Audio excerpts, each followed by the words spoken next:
இன்னைக்கு வியாழக்கிழமை மத்தியானம் நம்ம லஞ்ச் ரெசிபி வீட்ல இருந்து அடிக்கடி போடுறதே இல்லை. ஊர் சுத்த போறதுனால வெளியே சாப்பிட்றதான் போடுறோம். இன்னைக்கு சென்னை வீட்ல இருக்கிறதுனால என்ன சமைச்சிருக்கேன்னு பார்க்கலாமா?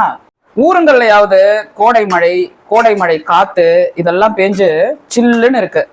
ஆனா சென்னையில காத்தும் இல்லை ஒன்றும் இல்லைங்க, ஒரே வேர்க்குது. எஸ்டேல் அரிசியை வடிச்சு பரிமாறி இருக்கோம்.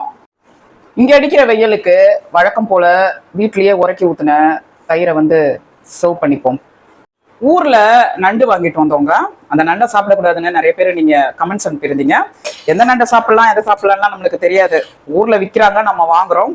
அந்த நண்டை போட்டு காமிங்க. இதை நல்ல சதையை மட்டும் எடுத்து முட்டை போட்டு நல்ல ஒரு பொடி மாஸ் பண்ணி வச்சிருக்கோம். இந்த தயிர் சாப்பாட்டுக்கு இது கொஞ்சம் செமையா இருக்கும். இது கொஞ்சம் வேலை தான், இந்த சதையை எடுக்க மட்டும் ஒரு அரை மணி நேரம் ஆயிடும். ஆனாலும் பரவாயில்ல, டேஸ்டா சாப்பிடலாம். இந்த நண்டு முட்டை பொடி மாஸ் இதை சர்வ் பண்ணுவோம். மாடி தோட்டத்துல நேத்து கொஞ்சமா கொத்தரங்காய் அறுவடை பண்ணேன். அதுல இனிப்பு சேர்த்து பருப்பு போட்டு கூட்டு செய்யணும்ல, அதனால கேரட் போட்டு சூப்பரா ஒரு பருப்பு கூட்டு இதை பரிமாறிக்கலாம்.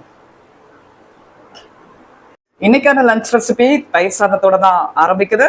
இந்த நண்டு பொடி மாஸ் கூட்டு எப்படி இருந்ததுன்னு கமெண்ட்ல சொல்லுங்க. Happy cooking, happy eating.